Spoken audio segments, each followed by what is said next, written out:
Hello, Mithril here once again, getting back to Pokemon Yellow No Evolutions. My apologies if I'm sounding a little bit off, there's been a cold going around my house. Hopefully I'm not getting it, but just in case, I want to get another episode done before I start feeling too bad. And speaking of things being bad, yeah. Time to figure out what to do about Cut. I had a plan in place, but unfortunately it wasn't gonna work. Basically, any option I could come up with for this was gonna be cumbersome in one way or another. In first gen, I don't think there was anything outside of maybe Mew and Mewtwo that could learn both Cut and Flash, the two worst HMs in the game. So, I'm just gonna teach them to things I already have that I'm carrying around. Fortunately or unfortunately in Gen 1, Oddish didn't really have a super great move pool. I'm not going to say I'm okay with doing this, but I feel less bad, and I've talked about my bad luck with using sleep attacks, so I'm at least semi-okay with dropping sleep powder. This still feels so wrong, though. Originally what I was going to do was, similar to the Emerald run, I was going to use a starter that I couldn't use for the run itself, just to take over the less savory HMs. I thought Charmander would work. I was going to name him Deus Ex Char, and he would have been God of the Hidden Machines. However, apparently a lizard with a lit flame on its tail can't light caves, despite the fact that it did so in the anime. There you go. I do not blame Charmander for this. Charmander's doing his best. It's just really dumb move limitations. It really seems like that would have made sense, you know?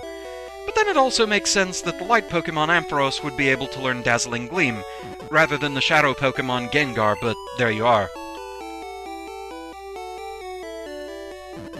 It is one thing, when they're talking about Pokemon Sword and Shield, that I hope comes up, is that there's a system similar to Pokeride still around, just so you don't have to bother with HMs. I've heard people defend HMs as it's your Pokemon helping you get through the land rather than a stranger's, which, I get that.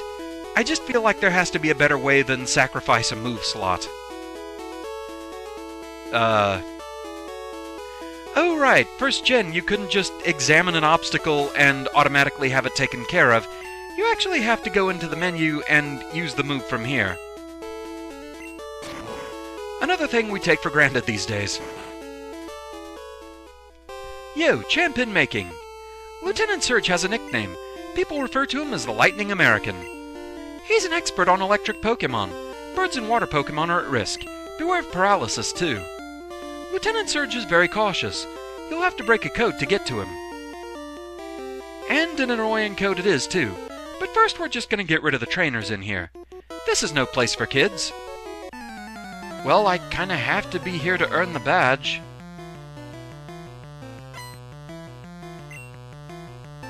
So yes, this one is an electric gym. Makes sense. So we're gonna see a lot of Magnemite, Voltorb, that sort of thing.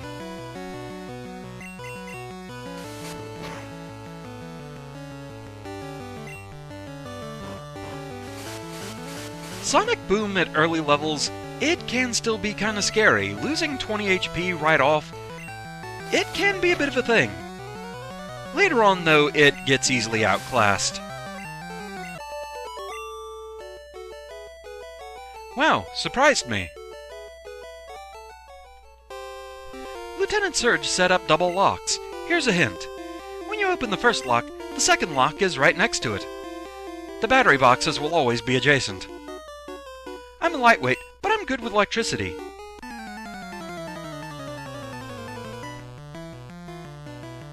And new trainer class, we have a rocker. I've never really been sure what that is that he's holding. Is it supposed to be like an audio jack or something?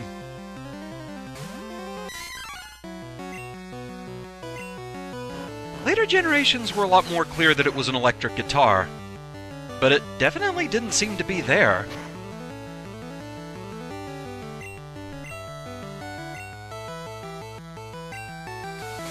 Boy, Tackle's just been missing left and right here. And a level up for Tyson. Lovely. And another Voltorb.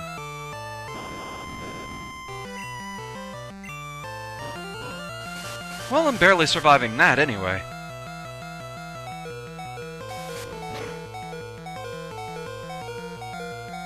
Oh, not quite enough. And yeah, I didn't have a speedy attack to get past that. Unfortunate.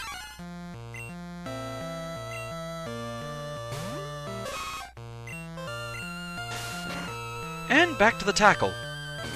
Why that instead of Sonic Boom, I have no idea.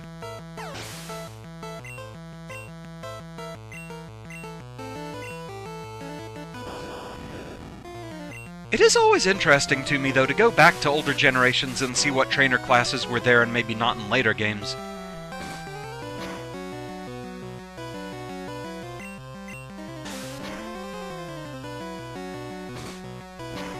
Okay, so at the very least I know I'm surviving a Sonic Boom if you pull that out.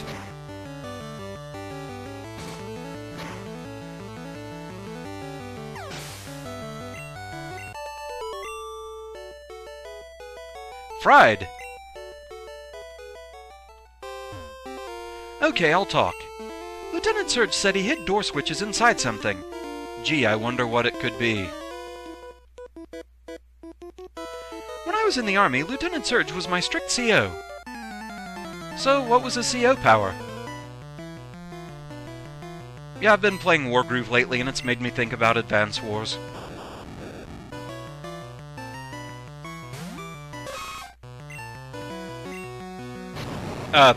Okay, going for that right away. Well, congrats on the overkill, I guess. That happened.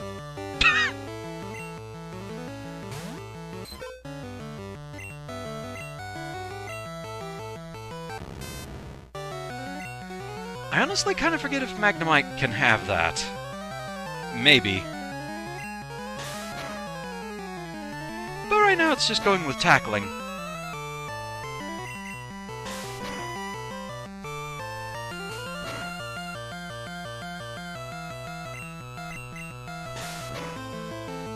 I will slap your magnets to death. Or at least to fainting.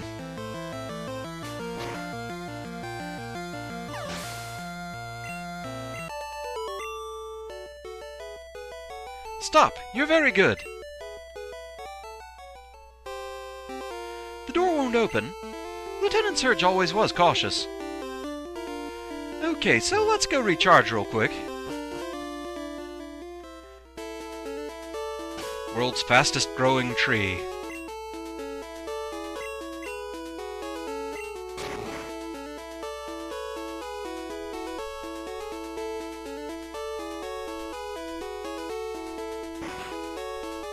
It'd be nice if some of the obstacles just stayed gone, you know?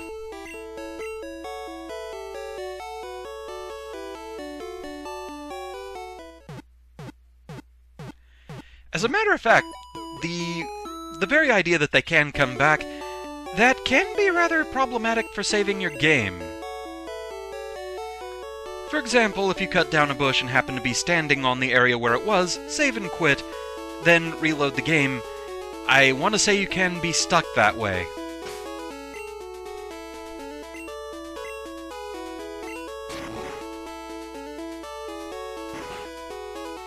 So, the puzzle. One of this multitude of trash cans will have a switch in it. Only trash. Only trash. Only trash. Only trash. Only trash. Only trash.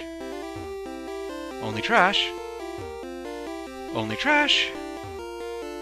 There's a switch under the trash. Turn it on. The first electric lock opened. So, the next switch is next to it. Question is, where? And if you guess wrong, you have to go through this process again. Okay, thankfully we got lucky. The second electric lock opened. And the motorized door opened. This can be very annoying if you keep missing, because for example, let's say this one that I'm looking at right now was the first switch. Well, any of the four bordering ones could be the second switch. And if you get it wrong, you have to repeat, and the first switch moves somewhere else. So, that's a bit of a thing. Hey, you got any switches in here? Ten Hut, welcome to Vermilion Gym. Will you look at that? A pint-sized challenger. Ha ha ha! You got big and brassy nerves to take me on with your puny power. A Pokemon battle is war. I'll show you, civilian. I'll shock you into surrender. So yeah, I think they changed a lot of Lieutenant Surge's dialogue to make him more in line with the anime where he was bragging about having a Raichu as opposed to Ash's Pikachu. And as such, in Yellow, he also only has Raichu. In Red, Blue, and Green, he actually had 3 Pokemon, and they were lower level. The trade-off is his Raichu is now level 28. Okay, so let's see what we can do here.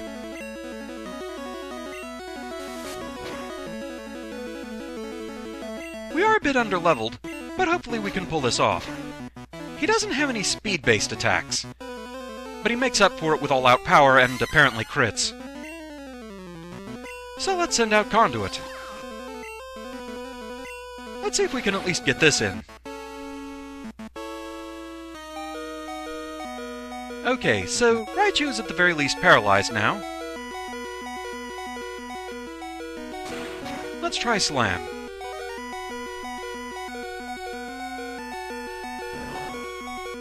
So this may be a battle of attrition here, but at the very least we do have Raichu paralyzed. So that's good for us.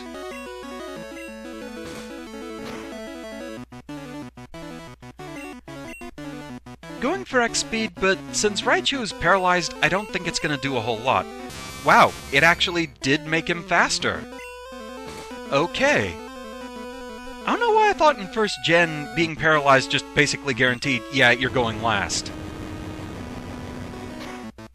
So, learning something here. Okay. This could actually be a problem.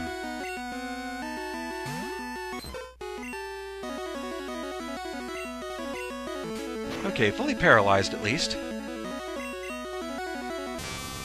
Okay, lowering my attack, but Raichu is also really low on HP here. And there we go.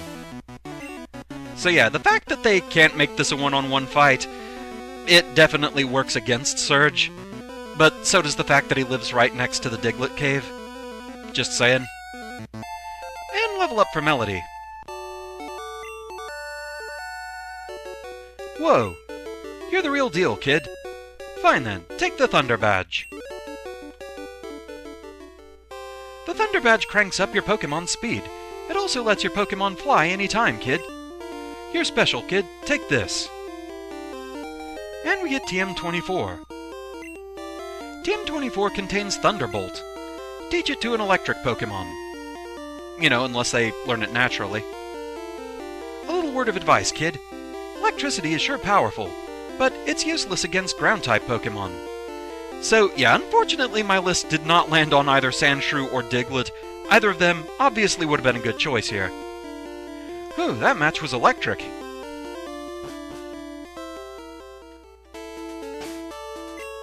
So, let's do yet more gardening.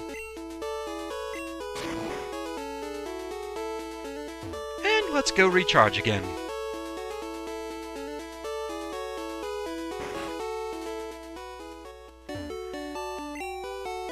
Most of the rest of today is going to be cleanup and staging myself for the next video. There's a few trainers in the area to take down, and something we need to go and get.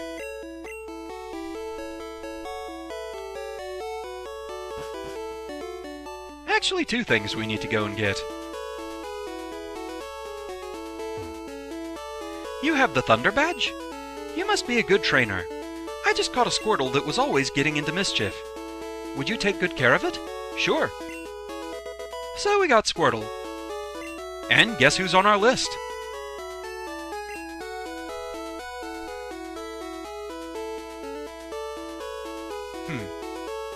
Can't quite get all the characters I need, so we'll just have to go with this. I really wanted an apostrophe, but it's close enough. I can have it in later generations where I actually have this Pokemon, but let's just take our World Turtle and get out of here. Okay, please treat Squirtle right. You got it.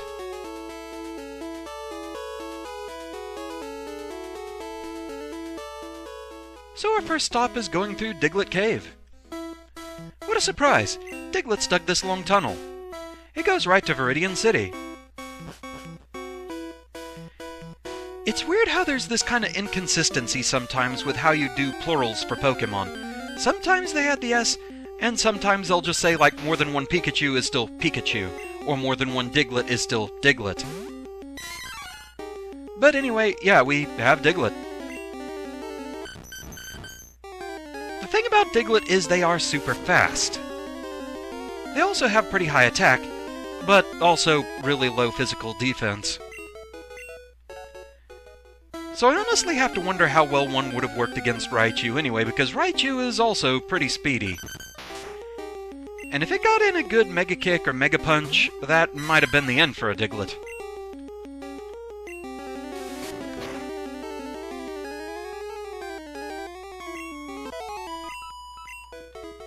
So yeah, basically all you're going to find in this tunnel is lots and lots of Diglett, and the occasional Dugtrio.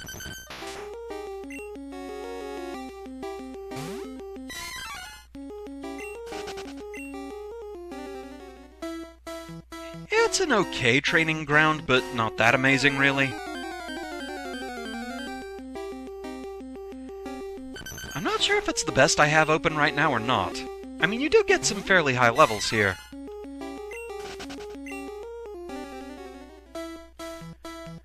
Also, if you just want to get through here, be sure and bring either Repels or a very speedy Pokemon in the lead so you can run from them.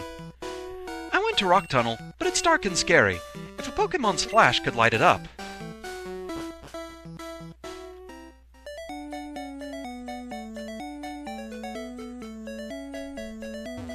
I don't know why I thought there was something back here.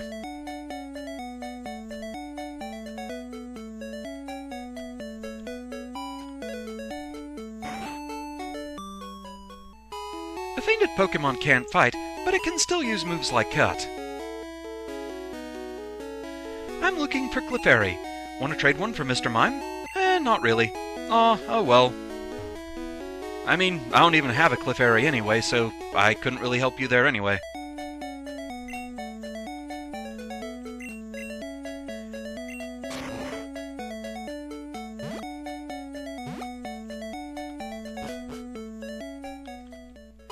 Once a Pokemon learns Flash, you can get through Rock Tunnel. Technically you can without it, but it's just kind of annoying. Hi, remember me? I'm Professor Oak's aide. If you caught 10 kinds of Pokemon, I'm supposed to give you an HM05. So, have you caught at least 10? We have 11. And so, we get the Flash HM. The HM Flash lights even the darkest dungeons. And in battle, it's basically Sand Attack. And we get an HP up. And another Moonstone, which we know now we can't even sell those.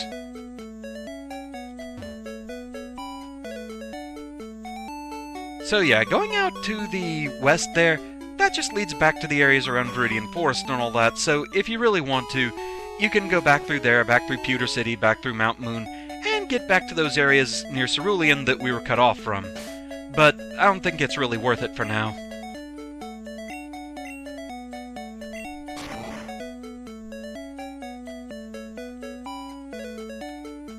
So getting the HM, that was the really important thing here.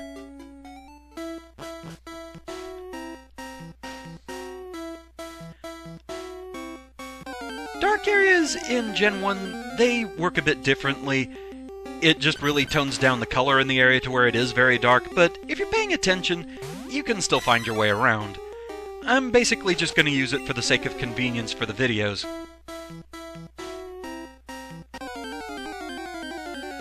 It's kind of like using the flashlight in Silent Hill. It makes things harder on me because the monsters can see the flashlight, but it would make things harder on the viewers if I was just bumbling around in the dark.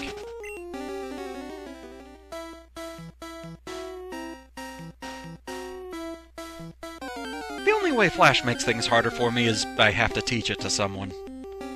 Doom them to one of the worst moves in the series.